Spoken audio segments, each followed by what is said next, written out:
नमस्कार दोस्तों, नमः शिवाय। जीवन ज्योति चैनल में आप सभी का हार्दिक स्वागत है। उपस्थित हूँ आज हल छठ या हल षष्ठी व्रत की कथा को लेकर, जो बहुत ही सुंदर और बहुत ही प्रचलित कथा है। दोस्तों, यदि आप मेरे चैनल पे नए हैं तो प्लीज मेरे चैनल को सब्सक्राइब कीजिएगा, लाइक और शेयर भी कीजिएगा। कमेंट के माध्यम से मुझे बताइएगा कि मेरा वीडियो आप सभी को कैसा लगा। बेल आइकन को भी जरूर प्रेस कर दीजिएगा। तो आइए सुनते हैं हल षष्ठी व्रत की कथा। एक घर में एक सास और एक बहू दोनों लोग रहते थे। बहुत ही घर में गरीबी थी। किसी तरह से दही दूध बेचकर जीवन यापन होता था, परंतु घर का खर्च बहुत ही मुश्किल से चल पाता था। सास और बहू बहुत ही ईमानदार और बहुत ही सत्यता का पालन करने वाली थी। दोनों गरीबी के होते हुए भी ईमानदारी से अपना जीवन यापन करती थी। बहू दूसरों के घर में काम करके, बर्तन झाड़ू पोछा इत्यादि करके अपना जीवन यापन करती थी और दही दूध भी बेचकर कुछ पैसे आते थे, उसी से घर का खर्च चलता था। साथ में उस सास की बड़ी बहू थी जो उनसे अलग रहती थी। उनके पास बहुत ही धन संपत्ति थी और वो बहुत ही घमंडी स्वभाव की थी, जो कि इनसे कोई भी संबंध नहीं रखती थी। एक दिन जब हल षष्ठी व्रत का दिन आया तो सास अपने बहू से बोली कि बहू, जाकर कुछ दही बेच आओ। दही के बिकने से जो पैसे मिलेंगे उससे व्रत की कुछ सामग्री आ जाएगी तो हम लोग व्रत रख सकेंगे। तिन्नी का चावल, केरमुआ का साग जो कि महिलाएं इस्तेमाल करती हैं, वो सब खरीदने के लिए कुछ पैसे आ जाएंगे तो हम लोग व्रत रख सकेंगे। बहू बोली कि सासू माँ, आज मैं कैसे जाऊं? आज तो जूते हुए खेत में जाना वर्जित है, तो मैं आज दही लेकर कैसे जाऊं? तो सास बोली कि बहू, किसी तरह से रास्ते बचते बचाते किसी दूसरे रास्ते से चली जाना, लेकिन जरूरी है, अगर जाकर दही नहीं बेचोगी तो हम लोग कैसे व्रत रख सकेंगे, सामग्री कैसे आएगी? बहू बोली ठीक है माँ जी, जाती हूँ। बहू दही की मटकी लेकर धीरे धीरे किसी तरह से बचते बचाते सड़क के रास्ते या अन्य मार्ग से होते हुए वह एक गांव में पहुंची और वहां पर उसने दही बेचा। चूंकि उस दिन व्रत का दिन था तो सभी महिलाओं को दही की आवश्यकता थी, तो उसकी दही बिक गई। लेकिन जब दही बिक गई तो वो बहू रास्ता भूल गई। रास्ता जब भूल गई तो उसने सोचा, अब मैं कैसे जाऊं? खेत से होके तो मैं जा नहीं सकती और घर पे सासू माँ हमारा इंतजार कर रही होंगी, हम लोग व्रत हैं और घर में सामग्री कैसे आएगी यदि मैं घर नहीं पहुंची तो। अब वो बहुत ही दुखी हो गई और एक नदी के किनारे बैठकर रोने लगी कि मैं अब कैसे घर जाऊं, मुझे तो रास्ता ही नहीं सूझ रहा है।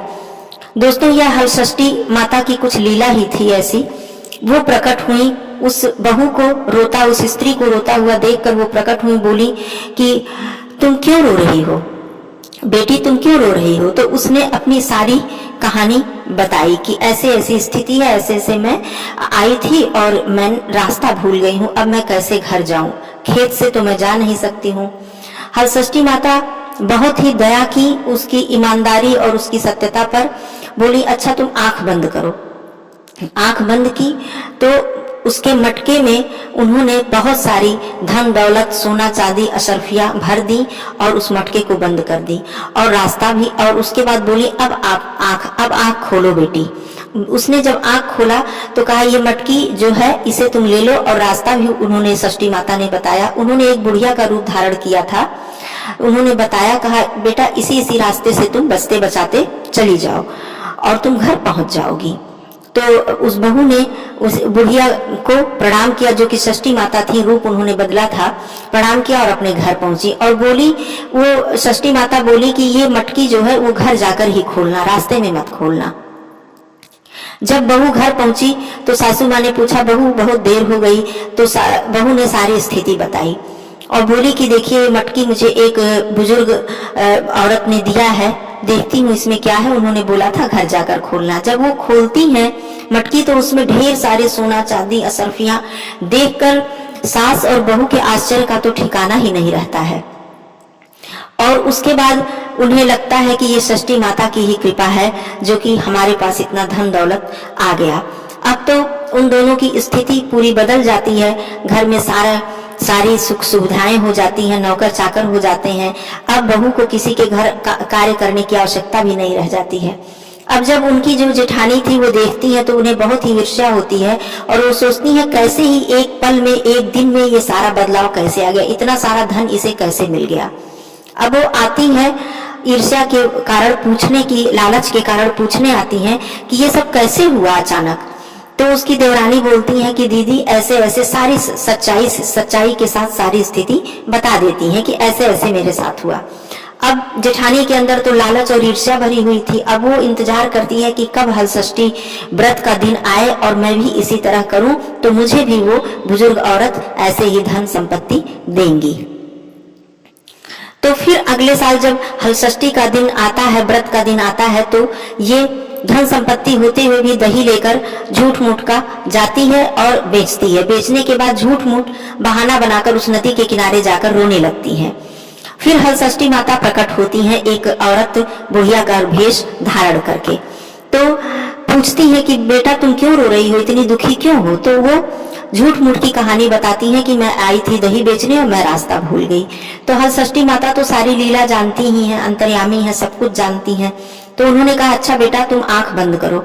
आंख जब बंद की, उनकी जेठानी जो आई थी, तो उस मटकी में उन्होंने बहुत सारे सांप, बिच्छू, कीड़े मकोड़े भर दिए और मटकी को बंद कर दिया और रास्ता बोला अब आंख खोलो और ये रास्ता मैं तुम्हें बताती हूँ, अपनी मटकी लेकर चली जाओ और जाकर घर पर ही इस मटकी को खोलना।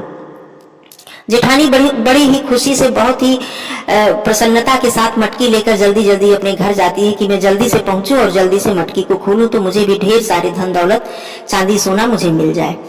अब जब मटकी जाकर घर पे खोलती है तो उसमें पूरे घर में उनके सांप, बिच्छू, कीड़े मकोड़े भर जाते हैं।